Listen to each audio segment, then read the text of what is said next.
Gotta wake up early in the morning, a long way but go because I gotta find my way. The Lord need to stand up, get better warning, which makes me know where we the line was. Mesdames et messieurs, bonjour et merci de choisir les programmes de la RTS1 et surtout merci de choisir Quinqueliba tous les matins. Quelqu'un disait qu'on a deux vies et la seconde commence lorsqu'on réalise qu'on n'en a qu'une.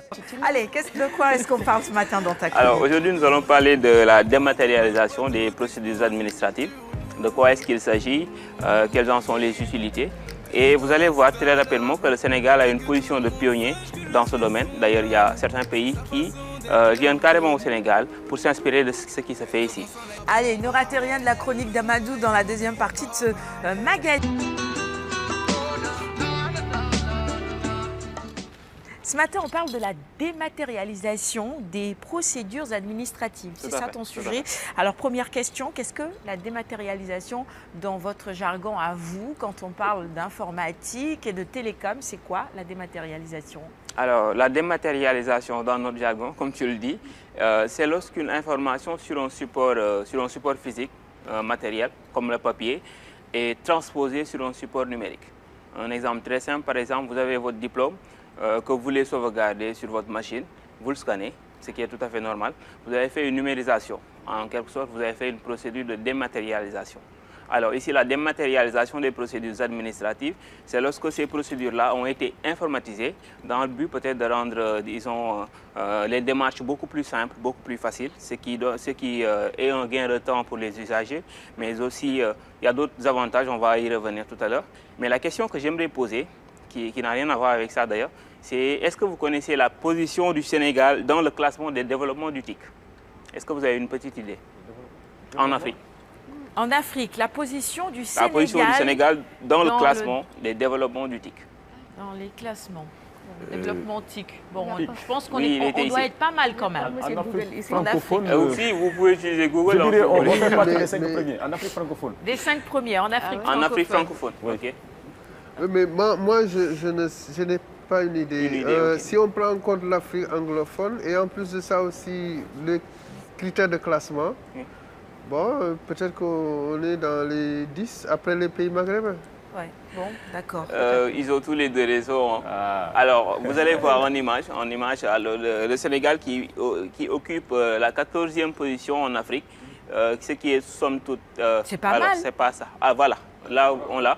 La 14e position en Afrique, ce qui est tout à fait respectable. J'ai vu des pays comme le Kenya ou le Rwanda qui sont des hubs technologiques, mais là, vous le voyez ici, le Sénégal qui est très bien positionné. En Afrique de l'Ouest, nous allons voir le deuxième tableau, vous allez voir que le Sénégal est en 3e position, ce qui est somme toute assez, comme je le disais tout à l'heure, parce que j'ai vu Ghana, Côte d'Ivoire, voilà, avant le Sénégal. Voilà, le Sénégal. Comme on dit malheureusement, nul n'est prophète chez soi. J'ai toujours pensé que le Rwanda ou le Kenya étaient loin devant, ce qui n'est pas le cas du tout. Alors, ce classement-ci, on peut revenir à la 3e position. Je suis surprise de voir certains pays, enfin je vois la Gambie, c'est ça ou c'est plutôt la Zambie qui est... C'est la Zambie... Ah, le Nigeria qui est à la 4e place. C'est l'Afrique de l'Ouest. C'est l'Afrique de l'Ouest. Donc c'est la Gambie, évidemment. Alors Mali, Togo, Bénin, Burkina Faso, Guinée, Guinée-Bissau. Bon, voilà, ouais. On est pas mal, on est bien. C'est logique, hein, parce que si vous allez dans ces pays-là, on a souvent des soucis pour la connectivité. Donc je pense que... C'est tout à fait normal. Ouais, on est pas mal. Ouais. Voilà. Alors, parce que si on voit un peu le tableau de plus près, c'est surtout les pays les plus en avance sur le plan économique dans l'espace un peu ouest africain. C'est vrai. Voilà, qui occupent vraiment le haut du tableau. Le Ghana, la Côte d'Ivoire qui sont quand même devant. Le Nigeria, le Sénégal.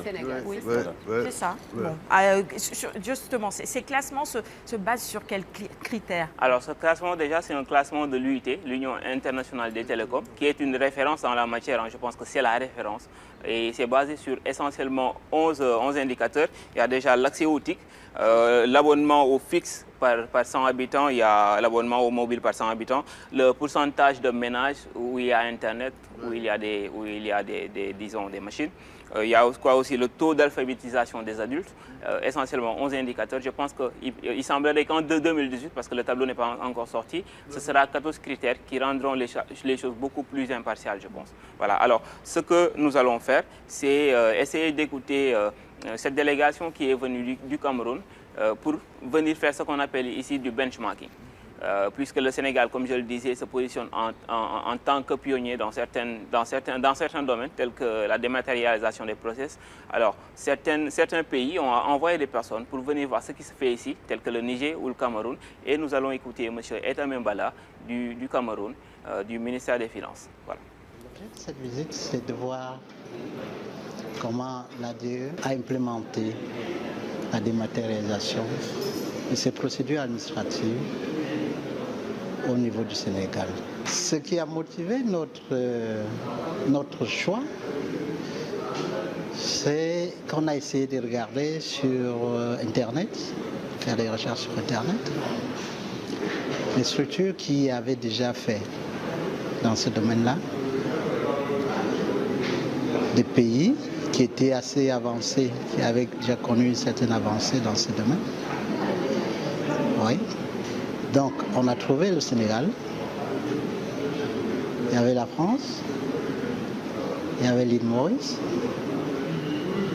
Mais là, on a voulu choisir déjà un pays africain qui a à peu près le même degré de développement, qui a les mêmes similitudes que le Cameroun. Et c'est pour ces raisons que notre choix a été porté pour le Sénégal. Et il y a l'exemple de Télédac, justement, qui nous a intéressés.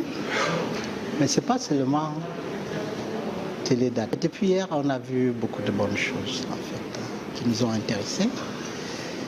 Donc, il y a par exemple l'outil de gestion du courrier qui a été présenté, je crois, ce matin, qui nous a vraiment intéressés. Parce que dans la gestion de courrier, on a un outil de gestion de courrier qu'on utilise, mais qui n'a pas toutes les fonctionnalités que vous avez ici. Alors, on l'a entendu prononcer le mot Télédac. Oui. C'est sûrement un projet. De quoi s'agit-il? Alors, c'est un projet de l'ADE, le Télédac pour télédemande d'actes administratifs.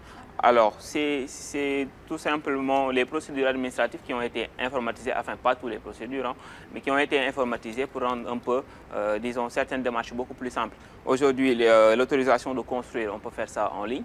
On peut l'avoir en ligne. Avant, il fallait 3 mois pour l'avoir. Aujourd'hui, il suffit juste d'1 mois. Il semblerait qu'aussi que pour l'usager, il y ait un gain en termes de déplacement de 25% en termes de charge, ce qui est quand même quelque chose. Il y a aussi le concours de l'ENA. Pour ceux qui l'ont une fois essayé, ils savent que c'est vraiment la croix et la bannière. Aujourd'hui, ça a été informatisé. Il y a aussi, disons, la demande de TVA qui a aussi été informatisée. C'est ce genre de procédures-là qui sont englobées dans le projet Télédac. Alors, ce que j'espère actuellement, c'est vraiment que dans un futur proche, les démarches qui seront, disons, numérisées, ce sera peut-être la demande d'extrait de naissance ou encore de casier judiciaire. Extrait de naissance. C'est vrai que c'est des projets qui coûtent énormément, mais bon, c'est des papiers qui, quand ils ont été numérisés, informatisés, je pense que ce sera un ouf de soulagement pour la population. Tout à fait. Et tu parles de dématérialisation, ça me rappelle que les procédures douanières aussi ont connu cette dématérialisation, oui, avec un projet qui s'appelle Gaindé 2000, si mes souvenirs sont bons. Je pense que c'est ça aussi. Oui. Entre les opérations douanières et les opérations fiscales. Je crois que c'est là-bas où se trouve l'élément pointu de la dématérialisation dans cette affaire. C'est-à-dire qu'au départ, il y avait un traitement douanier. Ensuite, maintenant, vous allez au niveau des impôts pour payer, etc. Maintenant, le système est unifié. Et une déclaration, automatiquement, ça saute dans la machine du fiscaliste qui tout de suite évalue. Et là, maintenant, vous faites une opération de règlement et vous avez tout de suite votre papier. Je crois que ça, c'est un élément important. Mais le problème de la dématérialisation, c'est de travailler davantage à l'accès aux terminaux. Si on n'a pas ça, ça pose problème. Et justement, vous l'avez dit tout à l'heure, parmi les 14 indicateurs que l'IUT a mis en branle, il y a fondamentalement cette histoire d'accès aux terminaux. Sans cela, maintenant, à Niakhar, on ne peut pas effectivement procéder ici. Ça pose problème. Donc je crois que les efforts du gouvernement sont là. L'ADIE est en train de faire un excellent travail. Mais au niveau de la superstructure, dans le cadre de la dématérialisation, c'est quoi? Ça dit que l'interconnexion des systèmes, des institutions, c'est extrêmement important. Le deuxième élément qui fait un effort pour le compte du Sénégal par rapport à ça, c'est le fait que quand même, quelque part, qu'aujourd'hui, on familiarise les grands décideurs par rapport à l'utilisation des TIC. Et je crois que là aussi, c'est quelque chose d'assez important. Tout à fait.